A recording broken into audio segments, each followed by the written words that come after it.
What role does sustainability play in the tech industry? And how can companies balance innovation with environmental responsibility? Well, today, here on the show floor at Xperience 2024 in Denver, Colorado, I had the opportunity to sit down with Peter Graf, Senior Vice President of Strategy at Genesys. And we're going to explore these critical questions.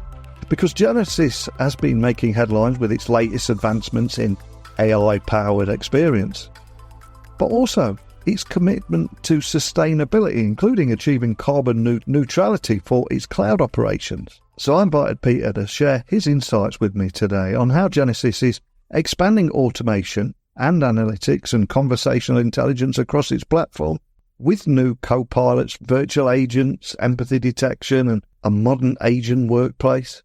But I also want to discuss all things sustainability. But I don't want to reveal any spoilers, so buckle up and hold on tight as I beam your ears all the way to Denver, where you can join me and Peter Graf in conversation. So a massive warm welcome to the show. Can you tell everyone listening a little about who you are and what you do? Sure. My name is Peter Graf. I'm the head of strategy for Genesys, which is we call it an orchestration company. We're here at our annual customer event at Xperience 24. What would you say are the key themes from all the conversations that you've been hearing at the event, on the show floor and the keynotes? You must be talking to so many different people. Is the key theme AI or is it something else? Absolutely. There's no doubt about it. But it is because the contact center and customer experience and also employee experience is so prone to being improved with AI. AI is like the perfect use case for our industry to use it in a variety of different ways that we summarize under the bigger theme of AI-powered experience orchestration. Love it. And one of the things that I think almost didn't get lost, but because of all the AI and everyone's talking about AI, is the sustainability side of things. And there was a big slide yesterday about cloud being carbon neutral. So how does the sustainability factor, how does that fit into Genesys' broader strategy, and what strategies or what initiatives have been most impactful in reducing that carbon footprint? Because it's a big story, isn't it? It's a big story, but first I might have to start with explaining why we were diving so deep into sustainability as a company. It might not be obvious at first glance. Our values are based around embracing empathy. And that means the way how we treat each other, the way how we're treating our customers and partners, but also how we're treating the environment and society at large. And so it's deeply ingrained in our overall strategy. And I like to call our strategy a sustainable strategy rather than having a sustainability strategy. And so obviously environmental considerations are key. And there has been a lot of concern with the actual footprint of compute that has been growing, and that is now growing even faster with the application of AI. It takes a lot of cycles on the CPU to make those things happen. And so we've been working with two fantastic companies to come to what we announced yesterday, which is the carbon neutral operation of Genesys Cloud. Essentially, and we are running on AWS as a platform. So we don't have our own data centers. We use those of AWS. And we've built a fantastic architecture on top of that infrastructure. And it's interesting that the environmental and economic interests completely align. So in other words, we're trying to use as little as possible of that infrastructure because we pay for every bit of use that we have. And on the other hand, AWS tries to make this infrastructure as energy efficient as possible because they will have to pay for the energy. And so taking those two things into consideration, what happened on the Genesys side is that we have built an architecture in our system where we are absolutely minimizing waste from a computational perspective. Imagine in the good old days where you would have your own contact center, you would have to size all your compute power based on the peak load for the year. So if you have a lot of traffic around Mother's Day because you're a flower shop, you'd have to size huge amounts of servers for that load that day. And these servers would continue to kind of sit there for the rest of the year, idling along. What we do in the cloud is we're actively resourcing compute capability only when we need it. And so in this way, we're minimizing the overall use of hardware, of energy, and that helps us. So it's our own application design, our architecture, and the way how we are creating visibility to every engineer within Genesys to understand, okay, when I program it this way, I'm going to cause a higher cost for Genesys, but I'm also causing higher emissions. So that's the Genesys side. On the AWS side, they do a great job of running their data centers very, very energy efficiently with specific CPUs, with specific operational models that actually save energy. And then they also apply offsets. So, and more importantly, they're powering them more and more with green energy. Wow. So when we take everything of that into account and we look at the footprint that's actually left, what Genesys says now is we are taking accountability for that remaining footprint. And we have now worked with Rubicon Carbon, which is a highly trusted way to offset emissions in a way that's truly additive, right? So they're doing things and running projects that essentially really avoid carbon. And so we're using this partnership to actually take the remainder, the small remainder of emissions that are still left after all of this, and acquire offsets on behalf of the customers who run our solution. So that's why the operation of Genesys Cloud is carbon neutral. Wow, incredibly cool. And for people listening around the world, how can cloud technologies help companies advance their sustainability initiatives? Because it's a huge topic right now, especially with ESG scores. And not only that, it's with the partners and the suppliers that you work with and their ESG scores. Yeah. Any advice around them? Well, first of all, we have huge benefit as a company because there's many ratings around the world around sustainability. One of the more important ones is EcoVadis, and it's actually been born in the procurement space where our customers more and more demand that all of their suppliers are certified. And that means essentially that they have a effective sustainability strategy in place. And we have received the gold medal from EcoVadis for 2 years in a row, which essentially means Genesys is in the top 5% of the 100,000 companies that are rated around sustainability. And in the software space, we're in the top 2%.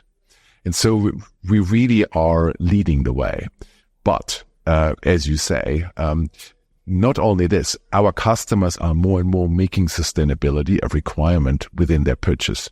In the last year, fiscal year for Genesys, sustainability influenced more than $200 million of business for Genesys. So it's not a small part. So it is actually value creating for us and for the environment and for society. Other elements of how companies can use us, there's always the area of security and privacy and those kind of things. We have a wide array of certifications, more than any other vendor in our space, globally.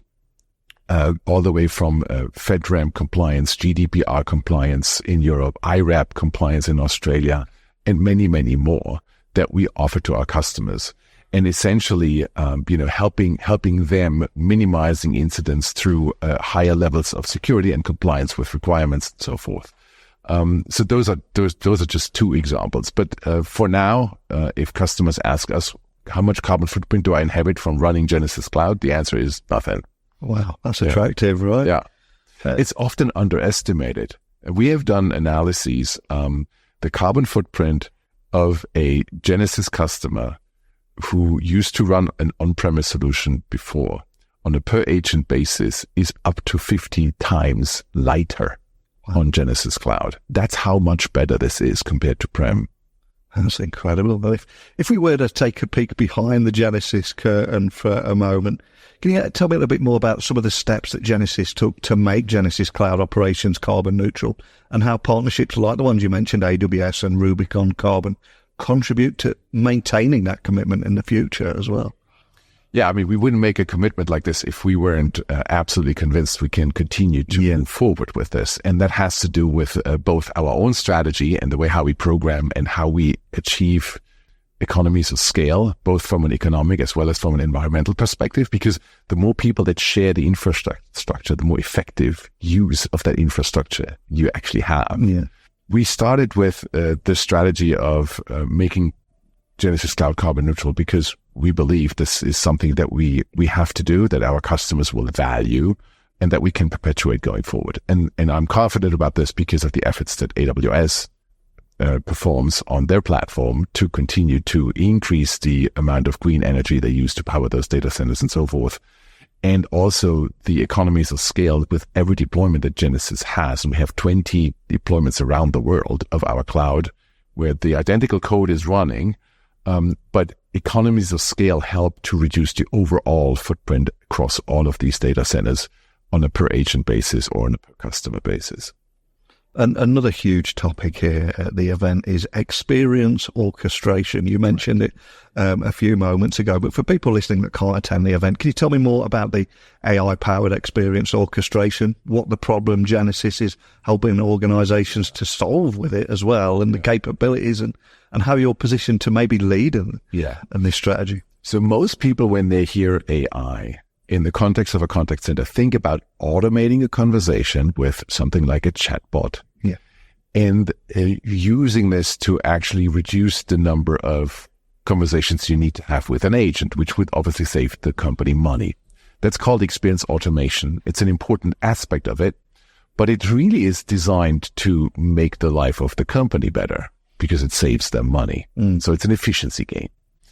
Another way how many companies are looking at the use of AI is to support the agent that's actually having the conversation with the customer in time by providing flows, by automatically summarizing a conversation, which is after call work that they have to do anyway. But so essentially not eliminating the agent, but making the agent more efficient and taking out of these 7 or 8 minutes that the agent spends with one person, take 2-3 minutes out of that, and again, creating efficiency. So if you look at that alone, what all you're doing is you're driving efficiency and effectiveness of your contact center. Essentially, you're looking at it like a profit center. What experience orchestration does, it expands that because it's about creating an end-to-end experience that is personal and to orchestrate that personal experience. And the reason why you want that is because personal experiences create loyalty with your customers, and loyal customers create future revenues. And so rather than only looking at the whole contact center as a cost center, we're now looking at it as a way to generate future revenue, as a profit maker. And so that's the shift. And experience orchestration covers all of these. It delivers efficiency, effectiveness, and empathy at the same time. And we're using this to automate experiences on one side, to augment the experience with the agent on the other side, and we're using it to continuously optimize and personalize experiences so we create more loyalty. Yeah. All of these things together is a large set of technologies that we have summarized as Genesys AI, which is native to our platform. It's like the river that flows through. It's everywhere. And that platform, the ease of adoption, the specific use cases that we support for our customers, the ongoing optimization creates a lot of value, as you hear with the customers that you talk to here on the show floor. And that's the definition, if you will, of AI-powered experience orchestration. Not just efficiency and effectiveness for cost reduction, but empathy, loyalty, trust for long-term revenue growth. And I think one thing we maybe should clear up as well, and you mentioned it a moment ago, it's not about eliminating those human agents. It's about enhancing words like Copilot. And I'm curious, are there any contact centers out there that you think that might not read that message correctly and look at it as more of a cost saving and removing the human element? Because for myself, it seems that these two elements together, that's where the magic happens. And if you cut corners, then that's where things go wrong. So if you think about the companies that come to mind for great experiences, what these companies create is they move from satisfying your functional need to satisfying an emotional need, because you really start to have an attachment to those brands that's harder to break. as if, you're working with a brand that is potentially disappointing you by providing a very poor experience. So experiences have become so important, and Genesys has done so much research around this that it is not enough to only create automation. But funny enough, sometimes automation is exactly the right thing. So let me give you an example. Neil, you look like a guy who gets around with technology, right? So if you need to reset a password and you can't find the link, you might go to a chatbot, and you would be perfectly fine with the chatbot spitting out a URL. You click on it, you reset your password, and you go. Right. Now imagine the same task of resetting a password with my father-in-law, who's 83. He's not a digital native, and he needs to be talked through this. Yeah. And so the same job needs to be handled very differently based on the context that you have and my father-in-law has. That's experience orchestration. 100%. So automation for some people is exactly the right thing to do, because that's the experience that you want. Yeah. On the other side, that password reset, you want an agent to help me because I don't know how to do that. And so that's exactly the point. It's not that we say automation is bad. On the contrary, it can actually save a lot of money. And for some people, it's exactly what they want and what they need. And then they should get it. Yeah. But in other circumstances, it's not at all the case. And there are so many examples across what happens in contact centers around the world every day. We do this at scale, and we see where people struggle, where customers are not meeting the requirements and the specific circumstances of those customers. And when we're talking about transformational change, the old IT rulebook is you can only improve what you measure, of course. Yes. Can you tell me more about how traditional methods like, let's say, Net Promoter Score are failing now and falling short in today's more experience-driven economy? Yeah. So the Net Promoter Score is an interesting concept. It's been around for a long time.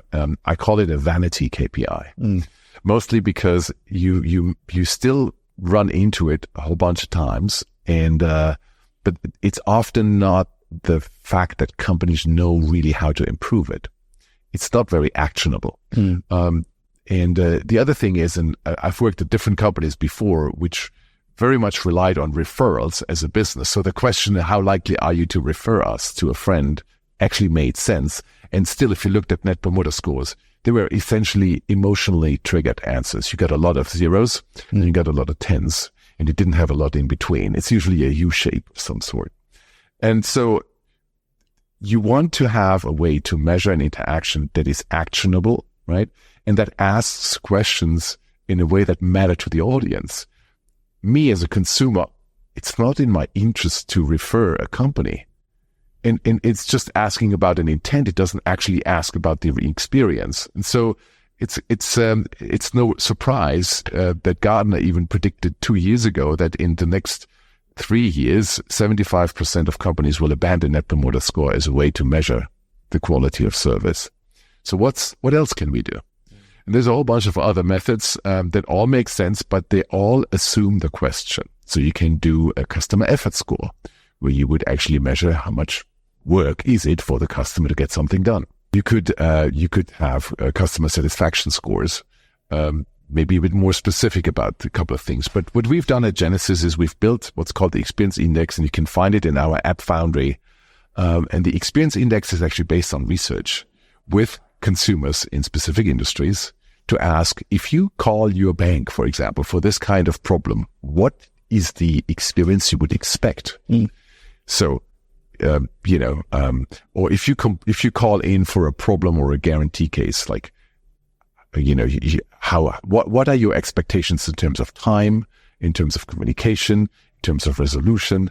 And then after people have this experience, you can actually ask them, okay, to which degree did this meet the criteria that our research actually unveiled as the most important thing in that moment for that industry?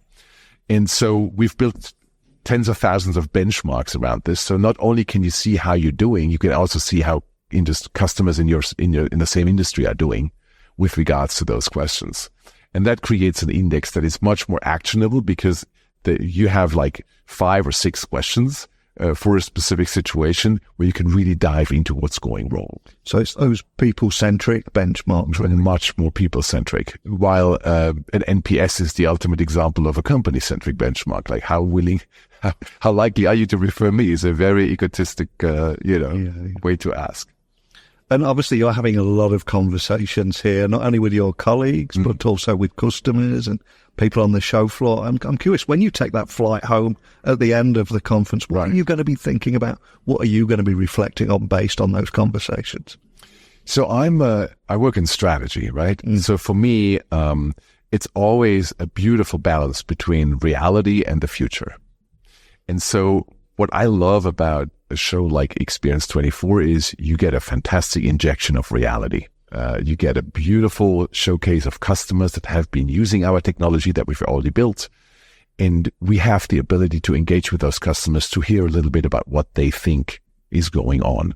And one of the reasons why we created this levels of orchestration paper that I hope you could maybe refer to on their webpage, is to invite customers to engage in that conversation about what's next. How do they see the future? And we identified 6 levels of maturity, if you will, around experience orchestration, all the way from no orchestration to universal orchestration. And when I'm flying home, I'm going to try to sort my thoughts, what I heard from our customers about what they expect in each of those levels, what the business case is that they would need to show to move forward in those levels, and overall, what their vision is. There's so much AI in the news every day, and it's getting more and more fantastic. And the gap between how do I take what I hear there and make it something that's actionable in my company seems to get wider. And we are here as a company to help customers close that gap and take that technology revolution, which AI certainly is, and turn it into an evolution of their own business. And that's really what we're here for. And my reflections of traveling home are around that question. Yeah. What else is going to come and how can we make it an evolution to our customers?